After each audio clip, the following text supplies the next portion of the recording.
Fala, meus amigos, tudo bem? No vídeo de hoje eu vou trazer algumas informações referente aos compressores BLD6, né? Motores BLD6, no que se refere ao teste a ser realizado nesses tipos de motores, que é largamente utilizado nos equipamentos de climatização residencial, né? Os splits, e também em VRFs, entre outras aplicações, né? Splitão, chiller, enfim. Porém, nesse caso desse vídeo, eu vou enfatizar apenas a parte residencial de splits e do sistema VRF, certo? Aí, antes de mostrar aqui a prática de testes, eu vou mostrar apenas uma introdução aqui do que são os motores BLD6, que nada mais é que motores de corrente contínua, certo? Onde eles não possuem escovas, ou seja, comutadores, que popularmente chamamos de carvão, né? Muito utilizado em serra-mármores, furadeiras, enfim.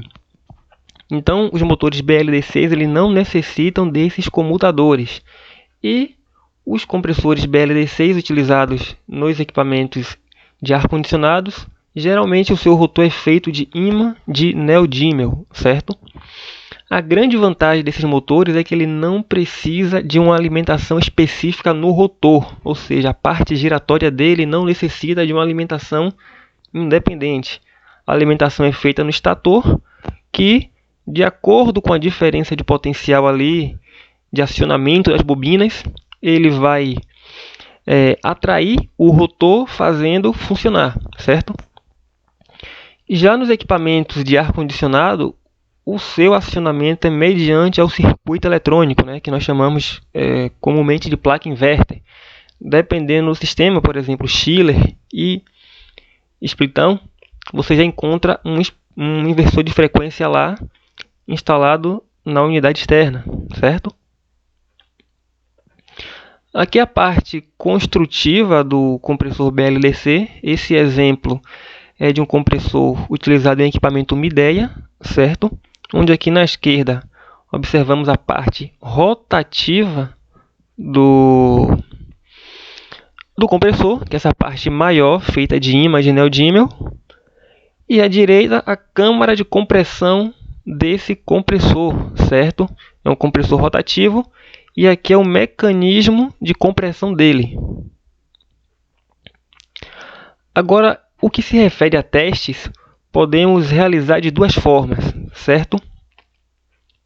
De forma bem simples, porque existem outros métodos até de utilização de inversores de frequência para fazer o acionamento independente do compressor, porém aqui eu vou apenas explicar a parte mais básica dos testes, tá? Peguei como exemplo um compressor inverter de um equipamento Samsung Windfree, para termos como base nesse teste. E o básico do teste é como? Utilizando o multímetro na escala de resistência ôhmica, certo? Recomendo utilizar a menor escala de resistência. Aferir o valor ôhmico entre os três terminais, U, V e W. Nesse exemplo aqui, entre U e W, deu um valor de 1.9 ohm. Entre o terminal U e V, deu um valor de 1.8 ohm. E entre V e W, novamente 1.8. Por ser um compressor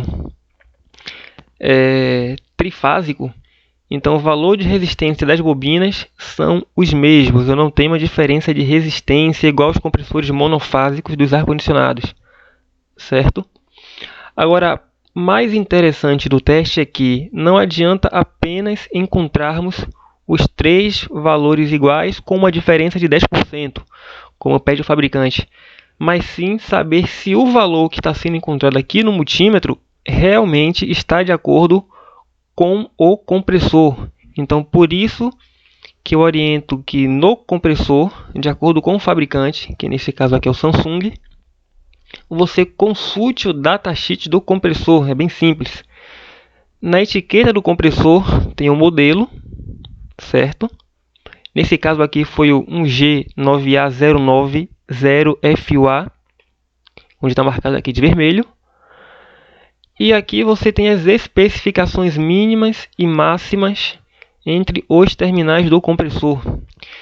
Então, quando você adquire essa informação baseado no datasheet e realiza o teste baseando-se nas informações, respeitando os limites de teste do compressor, você vai encontrar um valor ôhmico e saberá se realmente esse valor ôhmico que você encontrou condiz com a resistência nominal do equipamento, certo? Porque você pode perfeitamente encontrar valores ôhmicos idênticos nos três terminais, porém fora desse espaço de valores, né? 1.65 o valor mínimo e 3.39 o valor máximo, né? Se percebemos aqui, de acordo com o modelo, o valor ôhmico ele se altera, certo? O outro teste básico é entre os terminais W, U e V em relação à carcaça do compressor, né, a parte de cobre, ele não pode haver nenhum valor ôhmico, ou seja, não pode apresentar continuidade ou qualquer que seja a condução mostrada no display do seu multímetro. Isso indica que o compressor está em massa, ou seja, provavelmente uma das bobinas, certo? Está com a baixa isolação, conduzindo com a carcaça, e isso pode gerar tanto um risco para o profissional que vai executar um serviço de manutenção, como também para o próprio equipamento, certo?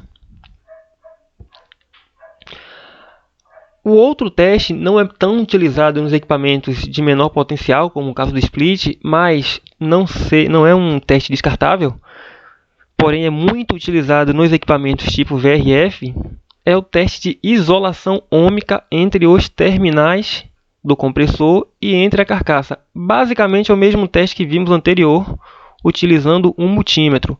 Porém, nesse caso, você tem que utilizar um megômetro. O megômetro ele irá aplicar, ele tem um circuito que faz uma aplicação de tensão no compressor para obter o valor de isolação entre os terminais e a carcaça. E como eu disse anteriormente, de acordo com o fabricante, ele vai ter um valor de isolamento mínimo específico para o bom funcionamento, certo? Por que esse teste é tão importante nos equipamentos, principalmente no VRF? Porque é muito comum quando você pega uma falha de compressor, por exemplo, falha de sobrecorrente, e você encontrar o mesmo valor ôhmico nos terminais. Porém, quando você aciona o equipamento, ele vai exibir o erro, certo?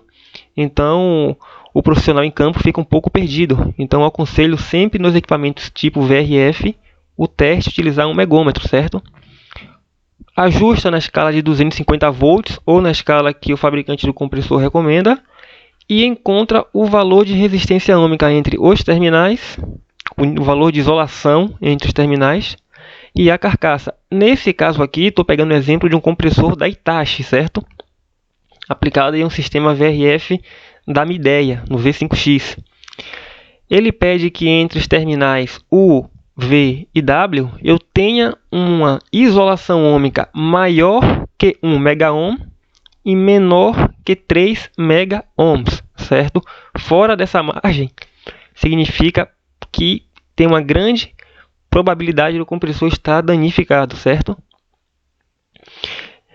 O outro teste é entre o terminal e a carcaça, é basicamente aquele feito com multímetro lá no equipamento inverter residencial. Porém, o nível de isolação aqui é bem maior entre o terminal e a carcaça, porque se eu tiver uma baixa isolação, considerando um sistema VRF, certo? Os sistemas de proteção de sobrecorrente vão ativar. Então, por isso que a minha isolação ôhmica é tão alta entre terminais e carcaça, ou seja, maior que 10 megaohms. Significa que a carcaça ela não está conduzindo, ou seja, não está em massa em relação aos terminais, certo? E aqui são algumas informações para esse teste com o megômetro, certo? Em condições normais, ele pede que seja de 1 a 3 megaohms, peço desculpa, eu não coloquei aqui o M, certo? Entre os terminais do compressor. E entre a carcaça e os terminais tem que ser acima de 10 megaohms. Condições anormais é quando entre os terminais do compressor está acima de 10 megaohms, ou seja, eu tenho uma isolação muito